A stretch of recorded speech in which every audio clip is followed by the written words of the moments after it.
शिवसेना उद्धव बाळासाहेब ठाकरे या पक्षाचे अधिकृत उमेदवार, जिल्हा परिषद कुंजखेडा 17 गटाचे उमेदवार सुनंदा अण्णासाहेब चव्हाण यांची निशाणी आहे मशाल।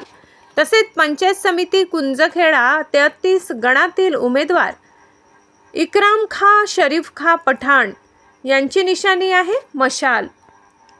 तसेच पंचायत समिती चिकलठाण 34 गणातील उमेदवार मीनाबाई शिवाजी पाडसवान यांची निशाणी आहे मशाल। मशाल या निशाणी समोरील बटन दाबून प्रचंड बहुमताने विजयी करा ही नम्र विनंती।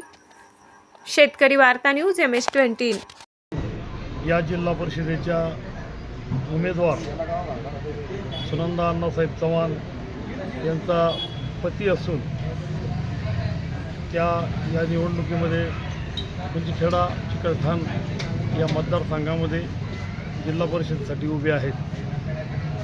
मी या गावामध्ये 1982 पासून ते मागील 4 वर्षापर्यंत सतत ग्रामपंचायतीवर 37 वर्ष मी काम केलेलं आहे।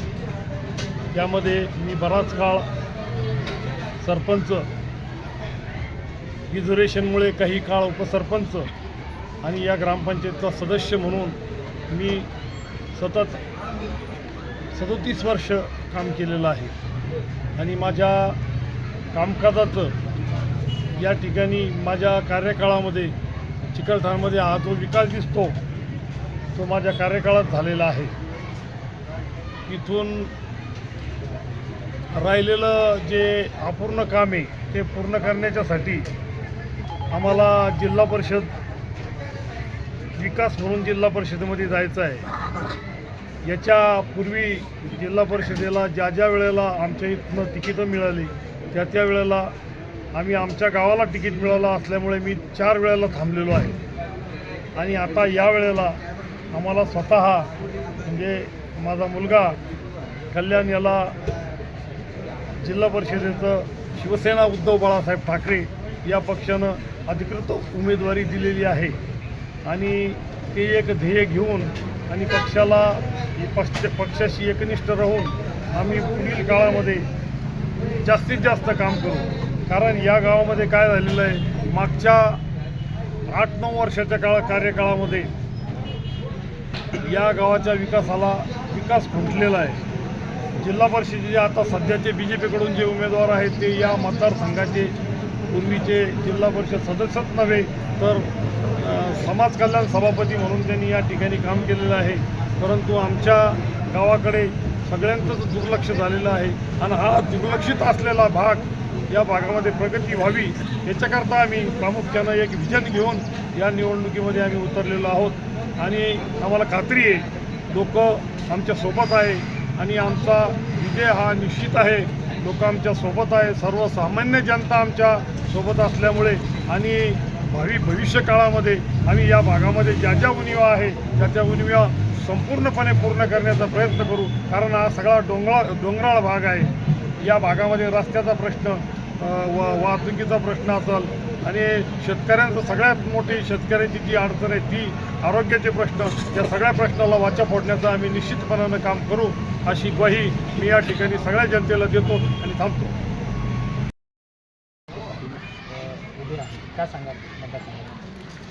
मतदारसंघाविषयी आम्ही ज्या दिवशी निवडणूक लढवण्याचं ठरवलं त्या दिवशी आम्ही एक विकासाचं स्वप्न घेऊन निवडणूक लढवण्याचं ठरवलं। आमच्या भागातील सर्वात महत्त्वाचा प्रश्न म्हणजे रस्ते, प्रत्येक ग्रामपंचायतला पाणी आणि सर्वात महत्त्वाचा म्हणजे विद्यार्थ्यांचा प्रश्न शाळा, या आरोग्यसेवा, महिलांचे प्रश्न, हे सर्व प्रश्न घेऊन आम्ही ही निवडणूक निवडून आल्याच्यानंतर या सर्व प्रश्नांना आम्ही प्राधान्यक्रम देऊ असं विजन घेऊन आम्ही या निवडणुकीत उतरलेलो आहोत। आता सध्या तुम्ही मतदारसंघात कोणकोणत्या समस्या? मतदारसंघात सर्वात महत्त्वाची समस्या म्हणजे शेतकऱ्यांना जाण्या येण्याकरता रस्ते नाही आणि शेतकऱ्यांच्या कुठल्याच मालाला हमीभाव नाही। त्या संदर्भात आम्ही येणाऱ्या काळात त्याच्यावर नक्कीच आवाज उठवू, सरकारला ते देण्यास भाग पडू, अशा समस्या आहेत। निवडून आल्यावर काय बदल? निवडून आल्यावर प्रथमतः रस्त्याचे प्रश्न, शाळेचे प्रश्न, आमचे आरोग्य जे केंद्र आहे, आमच्या आरोग्य केंद्रात अजून बऱ्याचशा सोयी उपलब्ध नाही आहे. त्या सुविधा उपलब्ध करून देण्याचं, तसेच कुंजखेडा गावामध्ये सुद्धा आरोग्य केंद्र उभारण्याचा प्रयत्न आमचा राहील. इकडं आमचा जो मतदारसंघ आहे, हा मतदारसंघ जवळपास 70 किलोमीटरचा मतदारसंघ आहे. मतदारसंघ इथून चालू झाल्याच्यानंतर प्रथमतः आमचं वडाळी गाव लागतं. वडाळी गावाला आमचा पूर्ण हा डोंगराळ परिसर आला बरं. इथं पावसाळ्यामध्ये रस्त्याचे खूप मोठे प्रश्न राहतात. इथून वडाळी येऊन गेल्याच्यानंतर जैतखेडा गाव लागतं. जैतखेड्याच्या पलीकडं जैतखेडा तांडा, साळेगाव तांडा.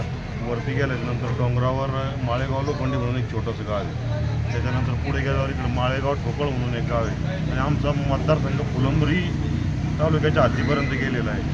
विकास कामं करण्याकरता खूप व्हावे, त्या दृष्टिकोनातून आमचे प्रयत्न राहतील. जनतेला काय आव्हान करणार?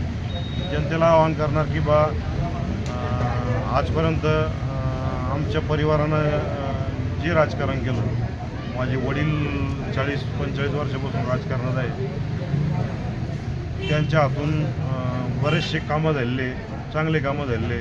आमच्या परिवारापासून कुठलाही त्रास झालेला नाही, म्हणजे कोणाला त्रास झालेला नाही. येणाऱ्या काळातूनही आम्ही सर्व समाजांना, सर्व कार्यकर्त्यांना, मित्रपरिवारांना कुठलाही कोणाचाही मनात द्वेष न ठेवता सर्वांना सोबत घेऊन सर्वांचा विकास कसा होईल या दृष्टिकोनातून आम्ही प्रयत्न करू. आता काय करा, 7 तारखेला मतदानासाठी येत्या 7 तारखेला आमचे जिल्हा परिषदचे उमेदवार माझी आई सौ सुनंदाताई अण्णासाहेब चव्हाण या जिल्हा परिषदकरता कुंजखेडा गटातून उभे आहे.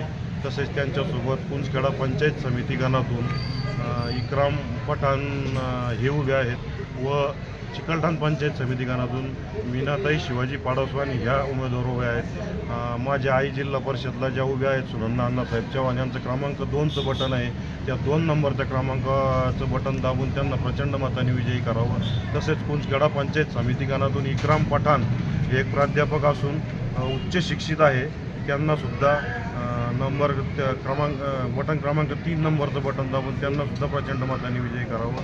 तसेच इकडे चिकलठाण पंचायत समिती गणातून मीनाताई शिवाजी पाडसवान ह्या उभ्या असून त्यांचं क्रमांक 4चं बटन असून त्यांनाही क्रमांक 4चं बटन दाबून प्रचंड बहुमतानं विजयी करावा असं मी सर्व मतदार बंधू भगिनींना आवाहन करतो.